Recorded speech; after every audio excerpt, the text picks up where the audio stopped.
called your primary stretch. You take your primary stretch, and then you take your finish tool, which is a knee kicker, and you're going to bump all this into the closet area. You're going to do the seam at the doorway. Hopefully you've taken your seaming class. After that primary stretch, then what you do is you take the next stretch is up this direction right here. You set this wall, and then you continue doing your stretch down the length. Again, you stop 3 to 5 feet from this corner. All right? If you have some bunching, and then you've got to come back down here with the Behr Claws. Continue your stretch. You're taking up the slack.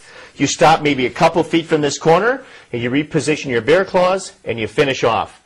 When you finish up to that corner, do your trimming if there's any excess to be trimmed, and do your tucking, and you're done with that reinstallation. The Behr Claws will stretch to mill specifications in a room without furniture in it. All right? Now, another configuration that I wrote is a this would be like a townhome. In Minnesota, we've got a lot of townhomes. They're slab on grade. In other words, concrete substrate. Okay, so let's say there's an entry door. You come in. This is like a sectional, seating area. And let's say there's a big piano here, and they've got bubbles. They've got bubbles right here. This is a kitchen. You've got vinyl in the kitchen, and you've got metal right here. It's carpet bar. It's called. It's that gold carpet bar or silver. Okay, now, do you want to stretch this way and move the piano? That's going to cost money to retune every time you move it? No. So you want to stretch away from the piano. Well, how do I stretch towards the carpet bar with the Behr Claws? It's very, very easy. First, you have to release, lift up the carpet bar, take the carpet out, okay? Now, again, we want to stretch to 2 walls, all right? So if this is the entry, and the piano's right here, for sure we're taking up this wall. So we're stretching this direction. Move your sectional back this way, and let's stretch this wall in this situation, okay? So what we're going to do, this is a set wall again. I told you about that. We're going to set the Behr Claws right here. You can position the Behr Claws right behind that carpet bar. Just set it gently on the vinyl. You will not hurt the vinyl. So the carpet bar itself will be the anchor for the stretch. And start your stretching. And as you stretch, you can set that carpet into the carpet bar. The carpet bar has pins, as you know.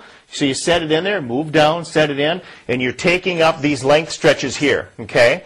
And then this is a cabinetry inside the kitchen. The carpet's tucked up on the other side. You keep your stretch. Again, 3 to 5 feet from this corner. Then you come back down here. Stretch, stretch. You're taking up any slack. Finishing up at the corner, all right? So now you've successfully stretched a living area or a family room with a big piano in it because you're not moving the piano. You're not causing added dollars and expense for retuning, okay? So now let's go to another reinstall. Let's say, for example, this is a basement area. It's an L-shaped. It's pretty common in the upper Midwest. I don't know what state you're from and whether you have configurations like this, but for a reinstall, let's say we're walking down the steps into a basement area. You want to set this, do your primary stretch this direction. Okay, set this wall. The next stretch would be right up here with the Behr Claws. You continue down the length.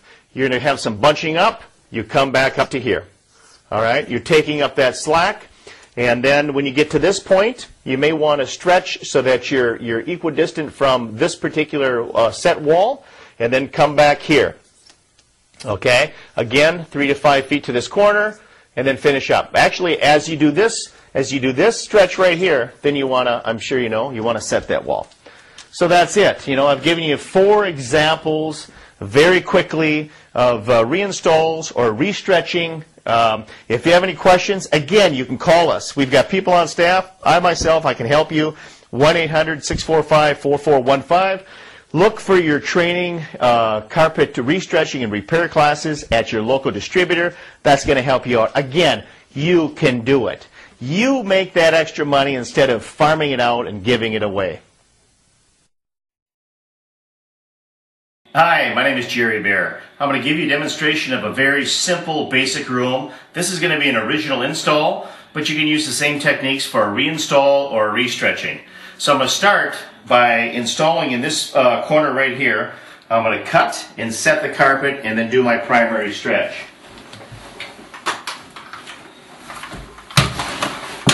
I'm using right now a wall trimmer. This trimmer is by Roberts. You can use whatever you like as far as brands, you know. So what I'm doing is I'm just cutting it net to the wall, taking my knee kicker, and I'll be setting the carpet into the baseboard. I'll kind of be tilting towards the corner here on this particular set. I've got a tiny little wall here because I've got these French doors, as you can see. So I think I'm going to cut and set that little area as well.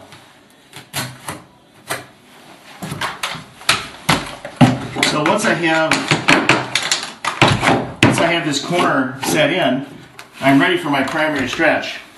Now, I've decided to set this first because of these French doors. And so we're coming up to a hardwood floor, as you see, and I'm going to tuck it, you know, into the tack strip at that point.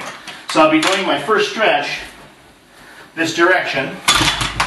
And as you see, we've got, you know, I just laid this carpet in here. So we've got about 3 inches of carpet up. You know, I'll cut down just a little bit. If you have the carpet about 1 inch to 1.5 inches up the wall, and that's the best way for the Behr Claws. Gives a little more sliding and tucking room. Okay.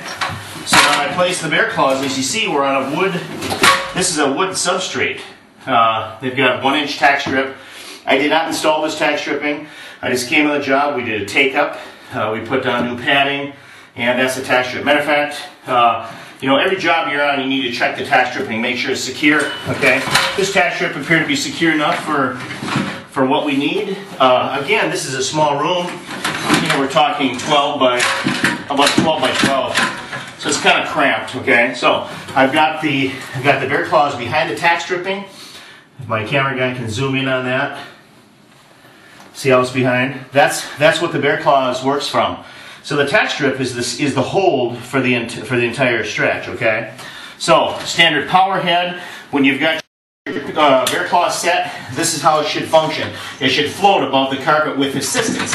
Every tool has slop. Okay. So if you have it back here, lift up, bring forward, or you know, you can tilt a little bit and slide the head like that. Okay. So you're at the position where you do your stretch. You see now I've got it set in. You know, on a wood substrate, I'll probably hold the handle down here a little bit. If the cameraman can go behind me now, you can see there's nothing connected back here. So when I do the stretch, it stretches the entire room. It doesn't matter what length. Matter of fact, last week on Friday, 4 of us did a 51-foot residential drop. It was the biggest residential drop I've ever done, actually, in my career. 20 years installed. Okay, so we've got the primary stretch with the Behr Claws. What I'm going to do, I'm going to use the wall trimmer. I'm going to trim up this edge, and I will trim a little shy right here. That can happen. And I'm going to tuck in the corner, knee kicker, finishing tool. All right, not a power stretch. It's a finishing tool. So now this edge, I'm going to have to set and tuck so I can do my second stretch. All right. So you do that with the wall trimmer, coming up to this French door system, back up to the other wall. You can kind of tilt back your carpet there and make your cut. So I'm bumping ever so slightly. All right, I'm not really stretching. I'm just kind of bringing,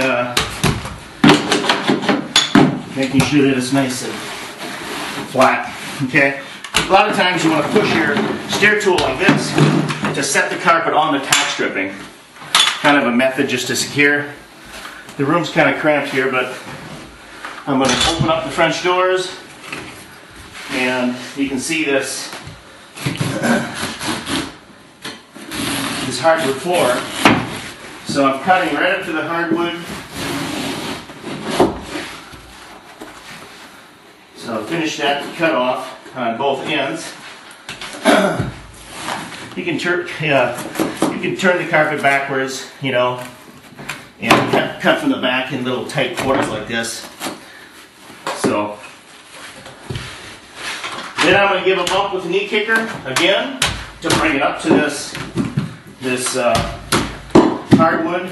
Now you could certainly, if this were the last wall that you'd be stretching, you could certainly stretch up to this hardwood, no problem. Just set the Behr Claw anywhere there's tack stripping. the Behr Claws will function.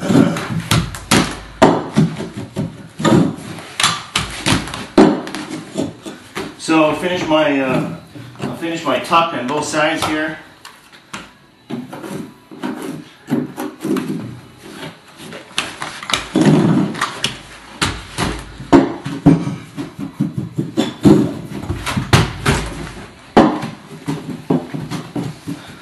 As you see, it makes a nice finish right up to the hardwood. Much better than any form of a transition here. See, just want to tuck some of the loose hairs underneath the trim. Okay, I'm going to probably close these doors now. Give us a little more room here. After this demo, I think we're going to go to a concrete substrate. So now, like I said, it's a smaller room. Cameraman's kind of following me. This would be see, we started on the corner back there. So when you start there, you stretch that way, you stretch this way. Those are the first two stretches. You finish at the opposite corner that you started from, all right? So again, we've got about 3 inches of carpet. I didn't do any preliminary cutting, so I'll just show you. You know, it's just a fast, easy process. You know, to get your edges ready. See, for the Behr Claws. A little easier if you got 1 inch to 1.5 inches. Again, I'm putting the Behr Claws, positioning it right behind the tack stripping. Lift up. I'm going to bring the Behr Claw, the head forward, assist it, right? Ready to stretch. Do your stretch. That's a huge first, 700-pound stretch. All right. Tuck it. This is a stair tool. You can use a spreader. I probably prefer a spreader. Where mine's at in this job somewhere. All right, so that's set. So now what I'm going to do, I don't have to, but I'll just show you. Sometimes you can trim after the fact. That's typically what I do. I do all the trimming kind of at one time, but I'll just show you because this is the second stretch. Again, the knee kicker, I use it just to kick that corner. Okay, now we have this wall. You can see the camera bag, some cords. That's okay, I'll work around it. And what we're going to do is we're going to stretch to this wall. Or set to this wall, I should say. Not stretch to it. So I've done a primary stretch, the secondary stretch. These walls are then tucked into the tack strip and secured. Getting ready then for the main power stretching of the room using the Behr Claws. So now again we just bump it in slightly. Set it on the tack strip. Again, the room is 12 by 11, so just a tiny little thing, just an easy room. I thought it'd be a good demo. If you guys are doing restretching, you really do the same thing, except for if you're reinstalling, that is. You want to have your 2 set walls, and then you do your stretching. So now what I'm going to do, I could treat this as the length or that, it doesn't matter. I'm also treat this side as the length since we're sitting right here. So again, I'm just going to cut my carpet down a little bit more down this wall. So when I came in, I just laid out the carpet. I didn't do any preliminary, so that you can see kind of the whole operation. And then listen to me breathe hard. So here's the second wall. I'm also cut that down too, right here. It just takes a few seconds to cut a wall down, to make your job easier. See, I can just throw this scrap into the corner.